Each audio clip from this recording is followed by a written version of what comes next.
Hello friends, welcome to my new video. आपका स्वागत है OLST 630 में। तो आज हम आपके लिए लेकर आए हैं न्यू वीडियो। इस वीडियो में हम सीखेंगे क्या, इस वीडियो में हम सीखने वाले हैं गुणनखंड कैसे किए जाते हैं। तो सीखेंगे गुणनखंड कैसे करते हैं। तो गुणनखंड हमने पहले यहाँ पर एक ले रखा है, ये पहला गुणनखंड है नंबर 1, और नंबर हम दो यहाँ पर गुणनखंड लेंगे। बहुत ही आसान से गुणनखंड है, और इसमें मैं आपको तरीका बता रहा हूँ। कोई भी गुणनखंड हो, कैसा भी गुणनखंड हो, आराम से आप इस तरीके से सारे गुणनखंड कर सकते हैं बिना किसी दिक्कत के। तो चलिए वीडियो स्टार्ट करते हैं। सबसे पहले यहाँ पर दिखाई दे रहा है, जैसे इसको पढ़ते कैसे हैं तो ये देख लेते हैं।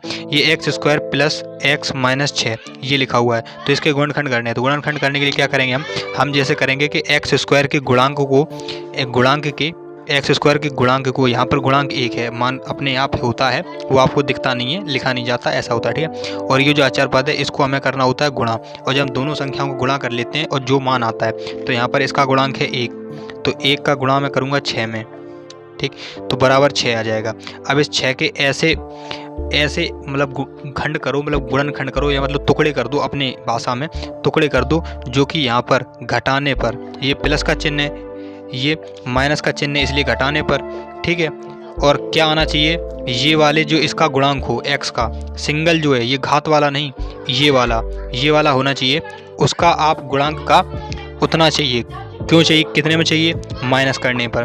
तो चलिए समझ गए आप कैसे होगा। देखिए अब इस 6 के गुणनखंड में कर दूं तो 3 गुणा 2, 3 दूनी भी 6 होता है 6, हाँ होता है। अब 3 दूनी 6 जब होता है तो 3 और 3 में से 2 में माइनस कर दूंगा, तो घटाने पर क्या बचेगा, 1 बचेगा। और वही 1 देखिए यहाँ पर ज़रूरत है 1 की, यहाँ पर ये 1 की है, 1 ही तो दिखाई दे रहा है। तो आप समझ गए कैसे किया, ठीक है। तो आइए आपको समझ में आ गया क्या आएगा, 3 माइनस 1, क्या आएगा यहाँ पर 3 माइनस 1, ठीक है। तो चलिए चलते स्टार्ट करते हैं। अब यहाँ पर हम क्या लिखेंगे, x² की जगह पर x² लिख दिया, 1 की जगह पर लिखेंगे हम 3 माइनस 2, और x की जगह पर x और 6, ये 1 की जगह पर मैंने ये लिख दिया है, ठीक है। ये आपको क्लियर हो गया होगा, ठीक है। जब ये क्लियर हो गया तो चलिए आगे पढ़ते हैं।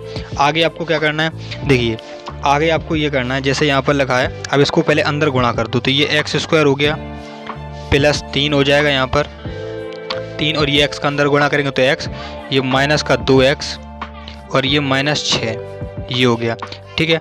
अब हम यहाँ पर आगे क्या करेंगे, आगे आप देखिए मैं दूसरी पेन से कर रहा हूँ, इसके आगे जो करना है, ये आप क्या करेंगे, इन दोनों संख्याओं में से और इन दोनों में से संख्याओं में से जो कुछ भी कॉमन आता हो वो मुझे कॉमन ले लेना है। तो चलिए यहाँ पर कॉमन लेते हैं। कॉमन मुझे क्या क्या दिखाई दे रहा है इन दोनों संख्याओं में, इसमें मुझे कॉमन दिखाई दे रहा है x दिखाई दे रहा है और 3 x दिखाई दे रहा है, और कुछ नहीं है कॉमन। तो यहाँ पर मैंने x कॉमन ले लिया, तो यहाँ बचेगा x, क्योंकि x² था, और प्लस यहाँ पर x कॉमन में चला गया, तो यहाँ बचेगा 3, ठीक।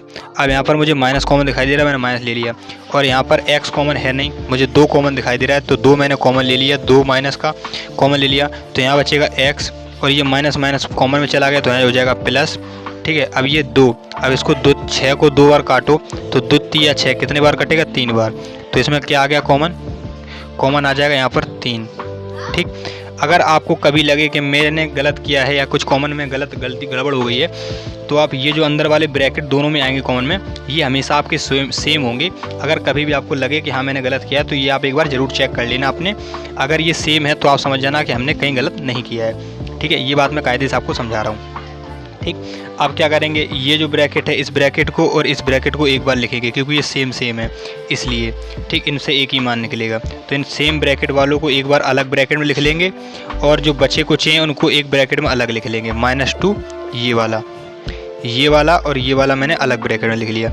समझ में आ गई आपको, ये हो गया। अब क्या करेंगे, अब इनको हम दोनों को 0 के बराबर रखेंगे। पहले इसको 0 के बराबर रखेंगे, फिर इसको 0 के बराबर रखेंगे। तो चलिए रखते हैं।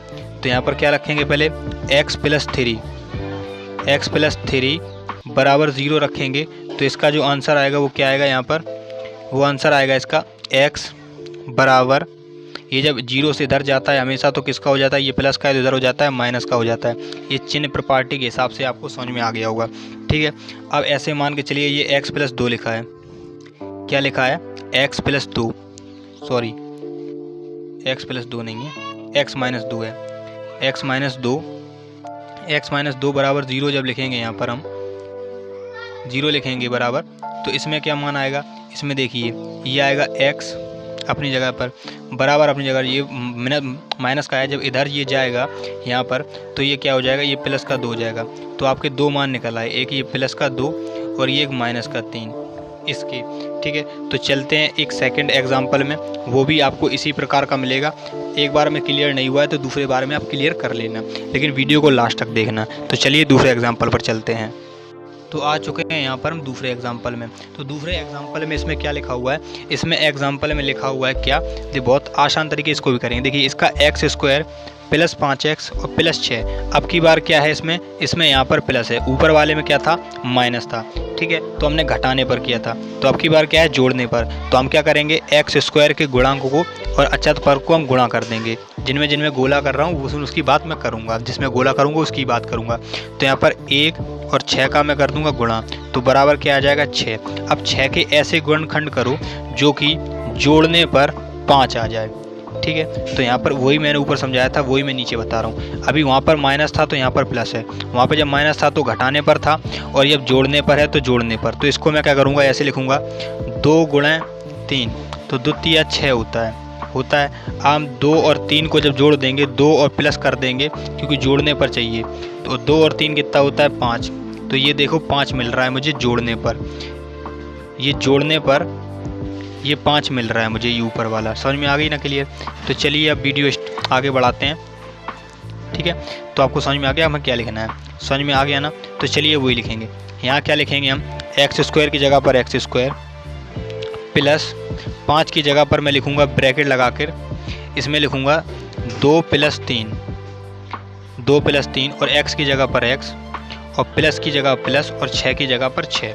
ठीक है, पूरा लिख दिया। केवल ये जो 5 है इसकी जगह पर ये 2 और प्लस 3 लिख दिया। ठीक है, और कुछ नहीं किया मैंने अपनी तरफ से। चलिए अब आगे बढ़ते हैं। तो ये हो गया x² का x² प्लस का प्लस और 2 लिखेंगे यहाँ पर। अब ये x का अंदर गुणा करेंगे तो 2x हो जाएगा, प्लस अपनी जगह पर ऐसा लिखेंगे। अब 3 का करेंगे x के साथ गुणा तो 3x हो जाएगा और प्लस 6 लिख देंगे। सेम हो गया, बिल्कुल कोई बिना झंझट के हो गया, बिल्कुल क्लियर। अब हम क्या करेंगे, इन दो संख्याओं में से कुछ कॉमन लेंगे। कौन कौन सी 2 संख्या हो गई, एक तो यहाँ से ये हो गई एक संख्या और ये हो गई एक संख्या। तो इनमें से मैं कॉमन जो दिखाई दे रहा है वो हम कॉमन लेंगे। देखिए मुझे इस वाली संख्या में, अदर पेन से, इस वाली संख्या में मुझे x कॉमन दिखाई दे रहा है और ये x कॉमन दिखाई दे रहा है, तो मैं कॉमन ले लेता हूँ। ठीक है, मैंने x कॉमन ले लिया और कुछ कॉमन नहीं है। इसमें से x कॉमन जब चला गया तो यहाँ एक x बचेगा, प्लस का बचा ही है। इसमें से कॉमन x चला गया तो यहाँ 2 बचेगा।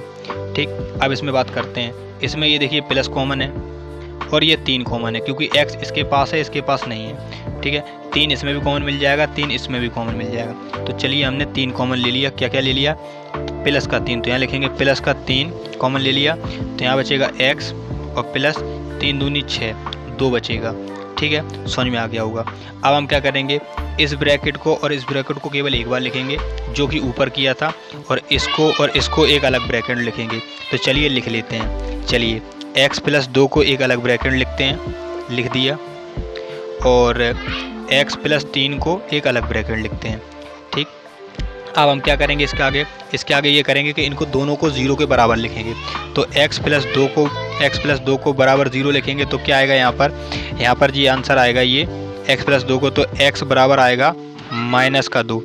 ठीक है, और जब x + 3 को बराबर 0 लिखेंगे, x + 3 को बराबर 0 लिखेंगे तो क्या आ जाएगा, यहाँ पर आ जाएगा x बराबर -3।